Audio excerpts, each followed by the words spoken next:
Y hoy vamos a hablar acerca de un tema que le hemos titulado Influye dejando un legado. Queremos hablar acerca de cómo nosotros podemos dejar un legado a nuestras próximas generaciones.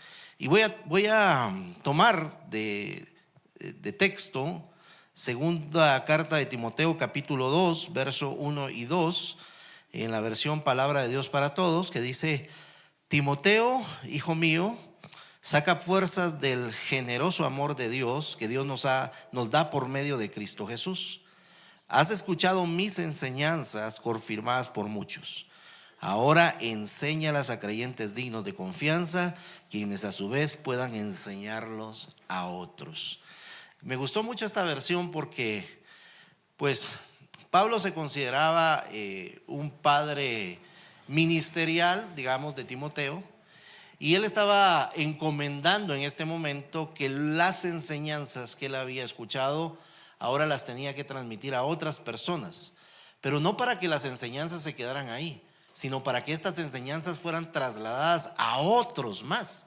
Entonces esto es impresionante porque va de generación en generación, debe darse este legado. Pero entendamos lo que es un legado. El legado es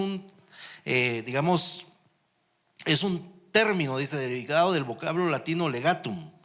En el lenguaje cotidiano, la idea hace referencia a los elementos materiales o simbólicos que una persona deja a un sucesor. Parte del legado puede ser una herencia, aunque el legado no precisamente tiene que ser una herencia, ¿sí? Porque pueden darse algún otro tipo de elementos, digamos, como enseñanzas, principios, valores, ¿sí? Pensamientos. Entonces, esto es importante que nosotros lo tengamos en cuenta. ¿Por qué razón? Porque cuando yo dejo un legado, o sea, la idea es que cada uno de nosotros aprenda a dejar un legado por dos razones. Una es porque usted va a transmitir algo que usted ha practicado o que usted ha hecho o que usted ha acumulado, y usted lo va a transmitir a otras generaciones. Pero no solamente por eso, sino para que también su estadía en esta tierra no sea en vano. Yo creo que ninguno de nosotros quiere pasar en vano la vida, quiere que su vida pase desapercibida totalmente. Uno siempre trata de dejar algo, y esto es importante. Y el máximo referente que nosotros tenemos, digamos, en cuanto a dejar legados es Jesucristo, y lo vamos a ver más adelante. Espero nos dé tiempo tocar todo el tema, si no, ya sabe que el miércoles complementamos todo, ¿verdad? Así que no se pierda los miércoles, de verdad, se lo digo, no se los pierda, porque el Señor siempre habla.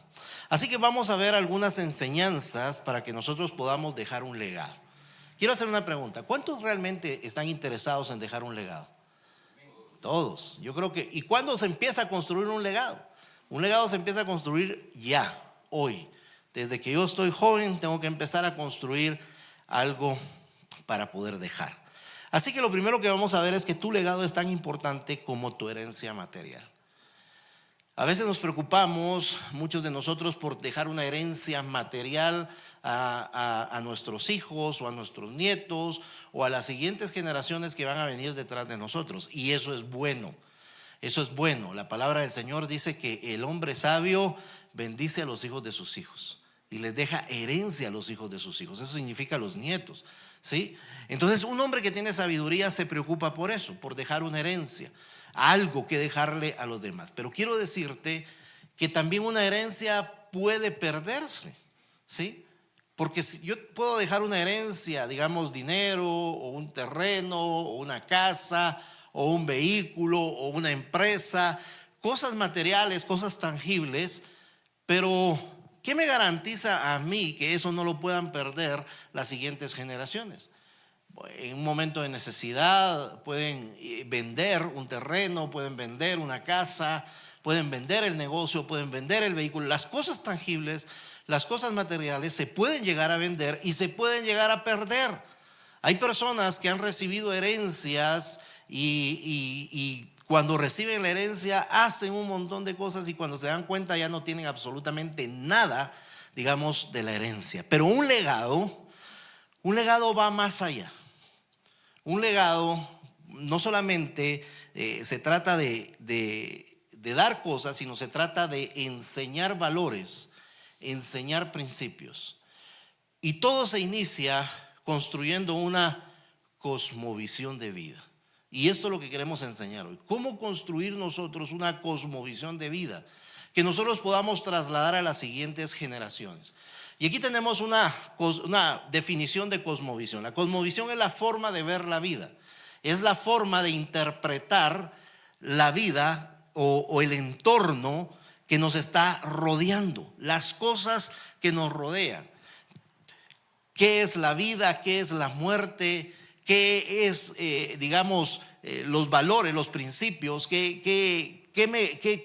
¿Cómo puedo yo tener una buena relación con Dios? ¿Cómo puedo tener una buena relación con la familia? ¿Cómo puedo tener una buena relación con nuestros hermanos en Cristo? ¿Cómo puedo tener una buena relación en el trabajo? ¿Cómo puedo tener una buena relación con los vecinos? Y yo empiezo a construir una serie de principios y valores que me van a ayudar a mí a vivir la vida y a dejarle un legado a mis hijos, a mis generaciones, a dejar un legado a las personas con las que yo me estoy rodeando.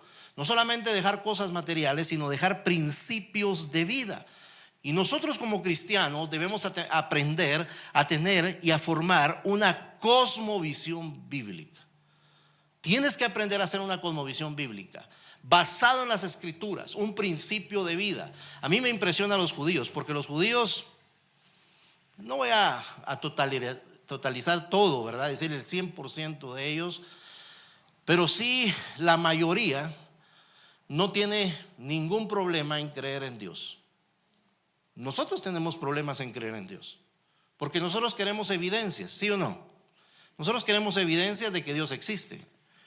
La gente está preguntando: ¿y cómo sabemos que Dios existe? ¿Y cómo sabemos que la Biblia es real? ¿Cómo sabemos? Y empieza a tener una serie de cuestionamientos porque no tienen una cosmovisión, porque no han sido desarrollados y enseñados en una forma y en un estilo de vida. El judío no es así. El judío desde niño se le enseña. Hay valores y principios que son trasladados de generación en generación y están siendo enseñados de esta manera. Así que para formar una cosmovisión bíblica, un estilo de vida como la Biblia dice, lo primero que tenemos que hacer es tomar como base la Escritura. La Biblia es el manual que nosotros debemos de seguir. Segunda de Timoteo capítulo 3 versículos 16 y 17 dice: todo lo que está escrito en la Biblia es el mensaje de Dios y es útil para enseñar a la gente, para ayudarla y corregirla y para mostrarle cómo debe vivir. De ese modo los servidores de Dios estarán completamente entrenados y preparados para hacer el bien. Entonces la Biblia contiene la palabra de Dios, contiene las enseñanzas de Dios para que nosotros podamos tener un estilo de vida diferente. Ahora, esto es trascendental. ¿Por qué razón? Porque cuando yo tomo de base las escrituras, yo voy a aprender algunos principios. Tengo que conocer estos principios. Y los principios es conocer a Dios. ¿Quién es Dios y cómo se manifiesta Dios a mi vida? Cada uno de nosotros tiene una forma de poder percibir a Dios, una forma como Dios nos habla. Y entonces yo necesito conocer cómo es que Dios me habla. Yo te pregunto, no quiero que me contestes, sino quiero que te contestes a ti mismo. ¿Cómo te habla Dios? ¿Cómo sabes tú que es Dios el que te está hablando? ¿Cómo sabes que es la voz de Dios la que estás escuchando y no la voz de otra situación? Así que tienes que aprender a conocer a Dios. Tienes que aprender a interactuar con Dios. ¿Sí? La Biblia te enseña a conocer a Dios. La Biblia te va a enseñar cómo se manifiesta Dios. La Biblia te va a enseñar a interactuar con Dios. Tú vas a interactuar con Dios cuando tú hablas con Dios, cuando tú lees los principios de Dios, cuando tú tienes y apartas tiempo para estar con Dios. No solamente, hermano, venir el domingo a la iglesia. Eso no es suficiente para interactuar con Dios. ¿Sí? No es suficiente, no alcanza eso para poder tener esa relación con Dios. Pero también tenemos que aprender a rendirle cuentas a Dios. Y eso lo vamos a hacer cuando nosotros conozcamos las reglas morales de Dios. ¿Qué es lo que Dios espera que nosotros hagamos y cómo lo hacemos? ¿Sí? No solamente lo que hacemos, sino el método, la manera, la forma como lo hacemos. Y le voy a dar un principio, por ejemplo. Tal vez usted puede pensar, yo voy a hacer dinero, voy a dedicarme a ganar dinero y voy a hacer lo posible por ganar dinero. Y el problema quizás no va a ser ganar el dinero, sino el método que vas a utilizar para ganar ese dinero. ¿Sí? Si tú vas a trabajar, honestamente te vas a esforzar y vas a ahorrar, o te vas a meter a hacer negocios turbios, o te vas a meter a cobrar, dinero que no te corresponde, o tomar dinero que no te corresponde. El problema no es, que tú quieras tener una riqueza. El problema va a ser cómo vas a hacer la riqueza. Entonces lo mismo es con el Señor. Las reglas morales de Dios, ¿qué es lo que Dios dice que debo hacer? Mire, en este tiempo moderno, en este tiempo que estamos viviendo, que es un mundo relativista, individualista, vemos nosotros que se aprueban leyes, que hay situaciones que son legales, pero que bíblicamente no son morales. Entonces, ¿cómo voy a vivir yo? ¿Qué principios de vida voy a tener yo? ¿Cómo voy a trasladar esos principios de vida? Lo segundo es la estructura, ¿sí? Ya vimos que nuestra base, nuestra base es la escritura, pero la estructura de la cosmovisión de vida debe estar fundamentada en estos tres principios. En el principio de la creación, la caída y la redención. Estos tres principios son importantes que nosotros los conozcamos. La creación, ¿sí?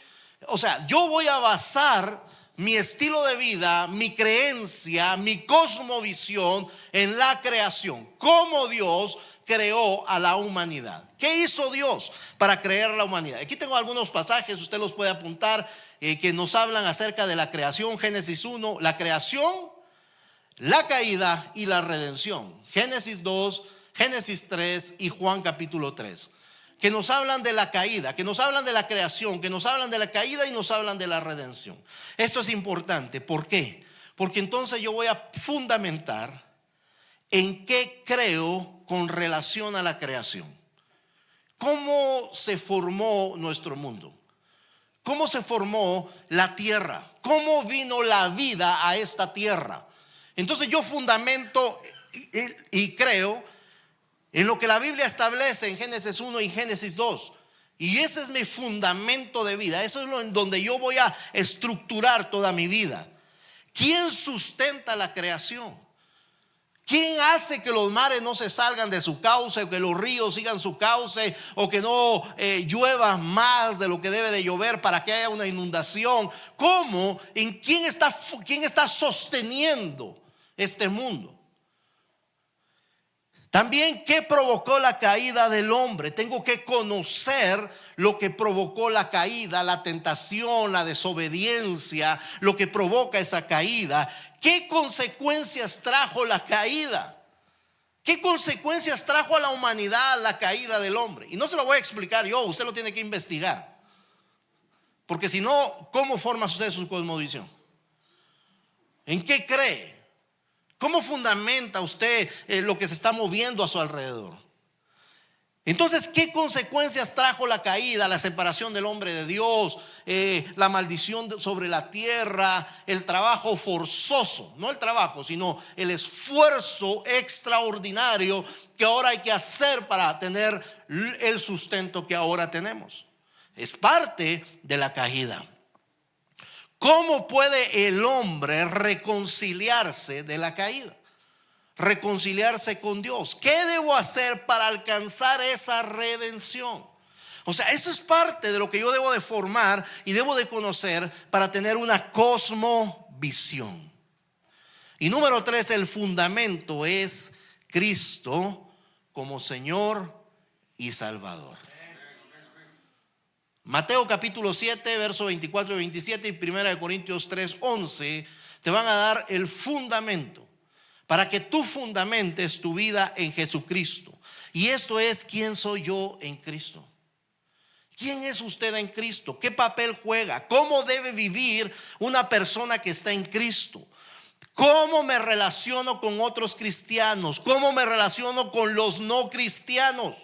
¿Cómo vivo mi matrimonio? ¿Cómo crío y enseño a mis hijos? Son fundamentos que usted debe tener en cuenta para crear una cosmovisión. Porque a veces dentro de nuestra cosmovisión está cómo relacionarnos con los cristianos, pero no cómo relacionarnos con los no cristianos. Y por eso es que tenemos problemas. Porque cuando llegamos a un ambiente no cristiano, ese ambiente nos contamina porque no sabemos cómo relacionarnos con ellos. No sabemos a qué decirle sí, a qué decirle no.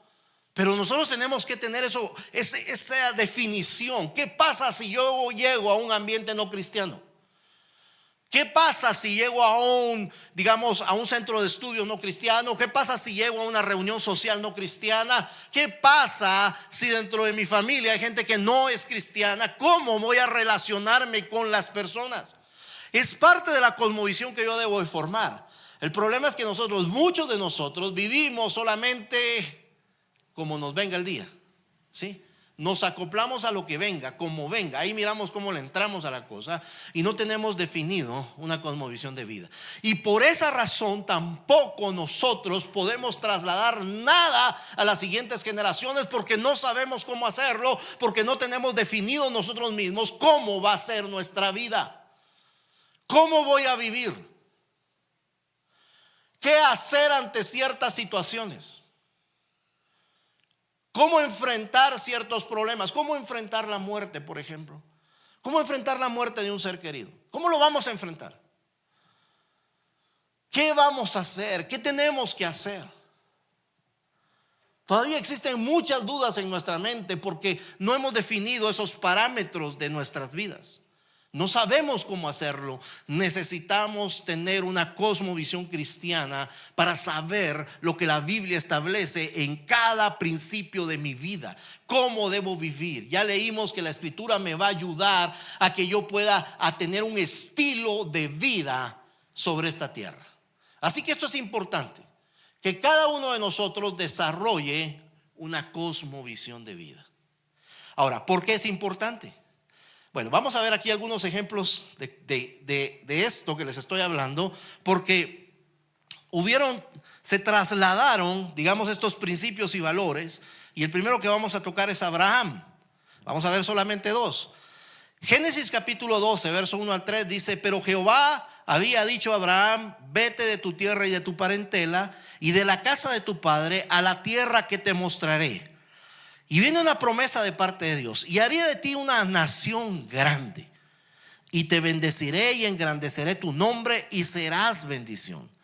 Bendeciré a los que te bendijeren, y a los que te maldijeren maldeciré, y serán benditas en ti todas las familias de la tierra. Ahora, él estaba recibiendo una bendición no material, sino una bendición espiritual.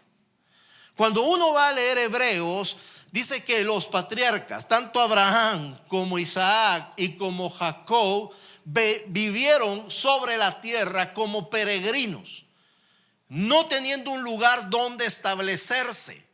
Ellos no tenían una tierra. Dios no les dijo: mire, va a salir de aquí y usted se va a ir a otra ciudad y ahí se va a establecer. No, le dijo: te voy a mostrar un lugar en el cual se van a establecer. Pero él salió sin conocer ese lugar, simplemente creyendo que Dios le iba a dar la dirección hacia donde iba a dirigirse. Pero aquí vemos que él no está recibiendo algo material, sino él está recibiendo algo espiritual. Para nosotros las cosas materiales son importantes. Nosotros decimos: si me van a dejar algo, que me dejen por lo menos un terreno, o que me dejen dinero en el banco. Eso es lo que nos interesa a nosotros. Ninguno de nosotros se pone a pensar: ojalá me deje buenos principios de vida, porque eso no nos interesa. Ojalá me deje buenos valores morales para que yo pueda vivir en la vida, porque eso no nos interesa. Que me deje una herencia de cómo trabajar, de cómo hacer las cosas, ¿sí? Eso no nos interesa.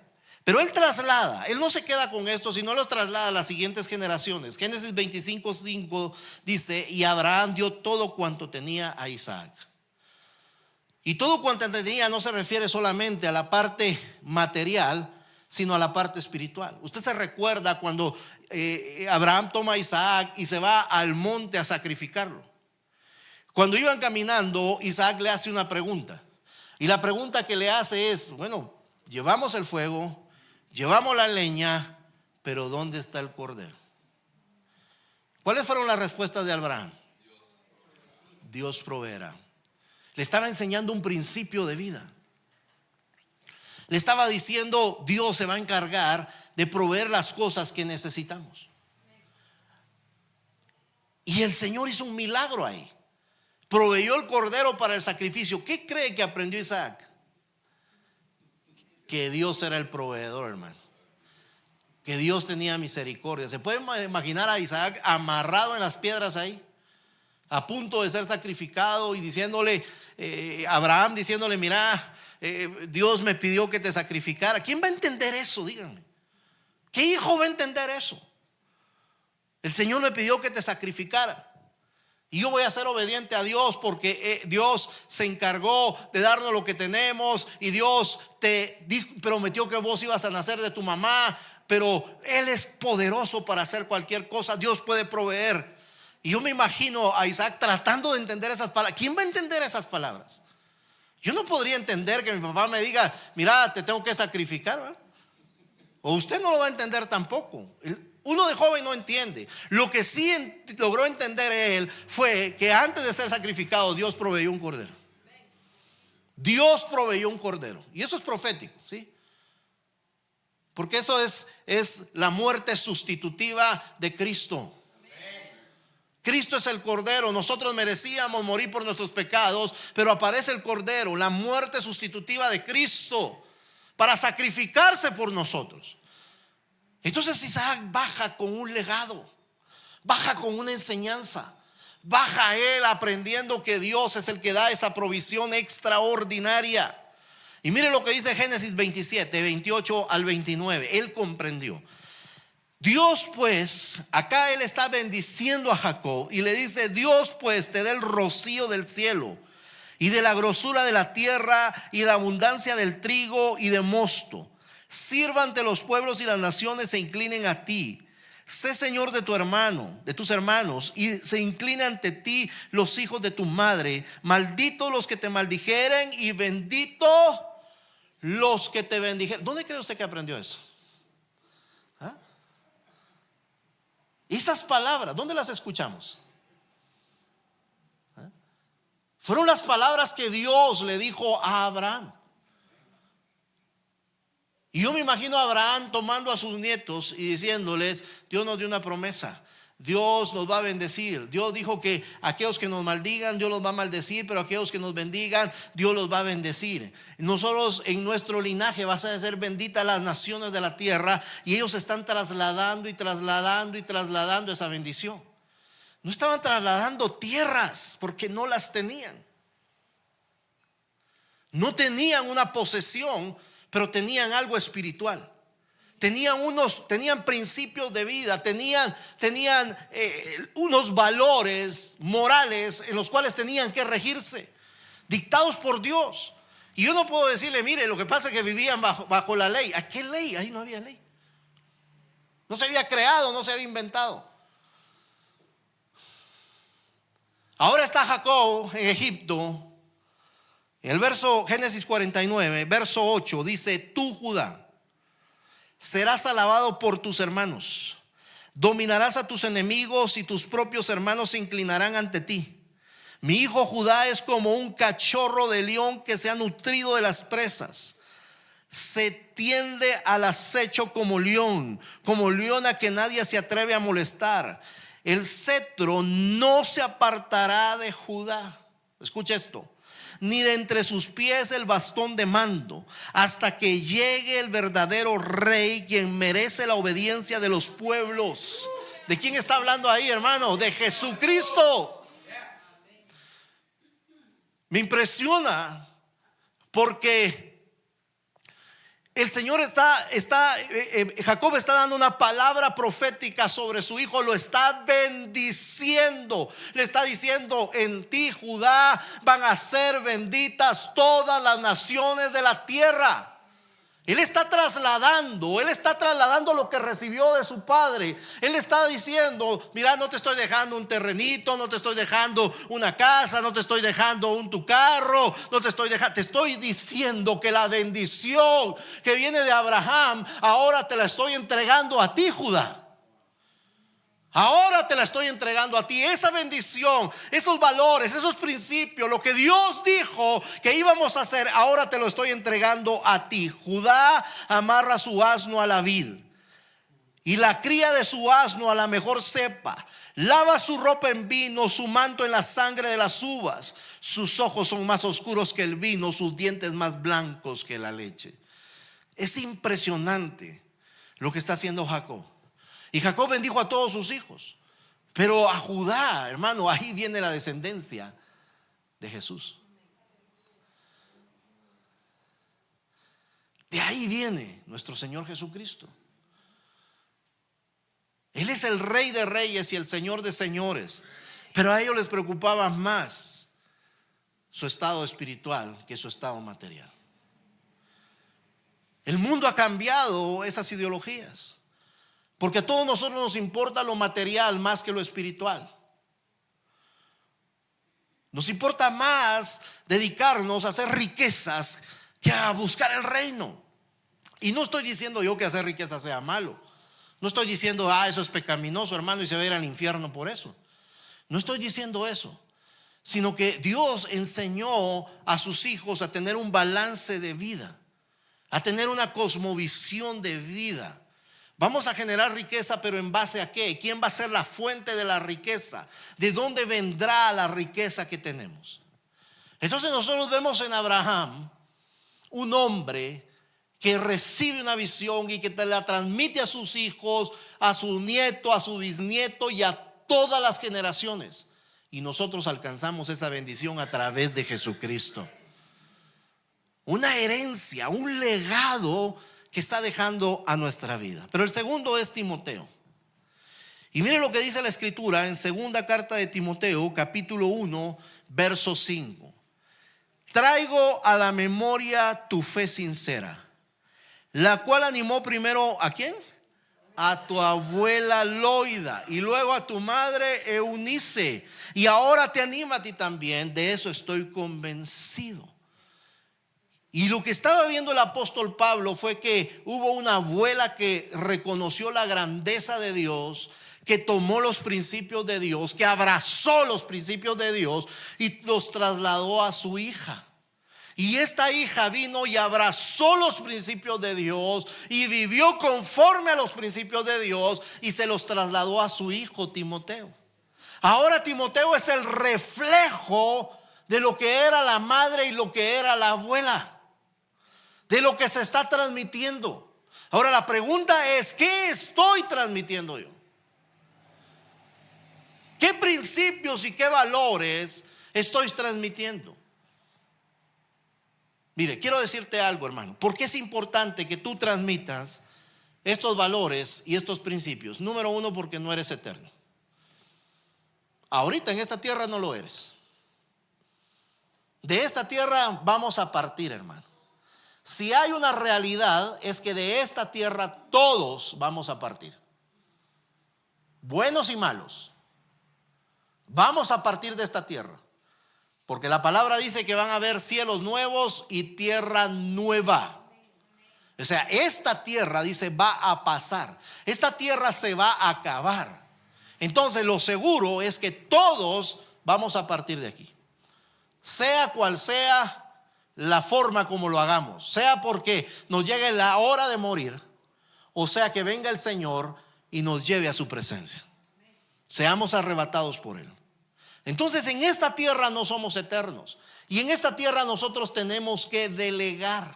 Bueno, aquí hay un pasaje: y murió ahí, dice Moisés, siervo de Jehová, en la tierra de Moab, conforme a lo dicho de Jehová. Mire, y bueno, ahí dice, por eso dejó a Josué. Pero ¿qué es lo que pasa? Imagínense, ¿cuántos años vivió Moisés? 120 años. 120 años, ¡ala!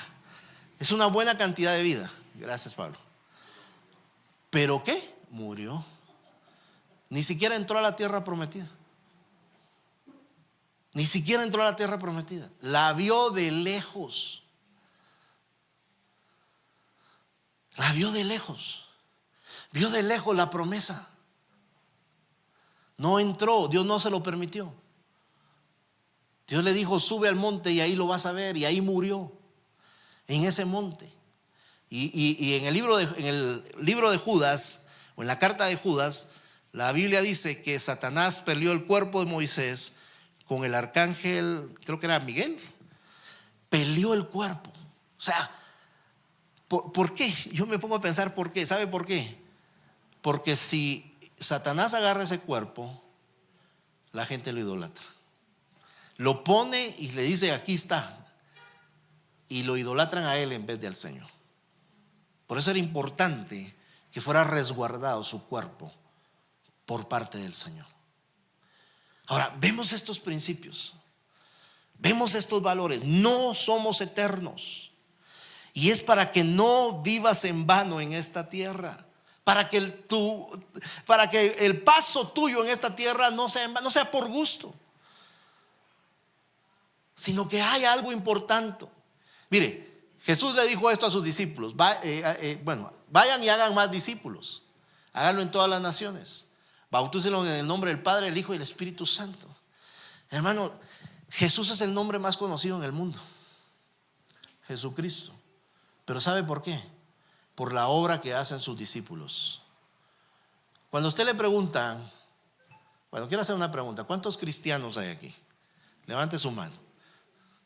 Somos todos los que estamos aquí. ¿Por qué somos cristianos? ¿Ah? Por su gracia. ¿Pero por qué somos cristianos? Porque tenemos a Cristo. Porque representamos a Cristo. Si no, no fuéramos cristianos.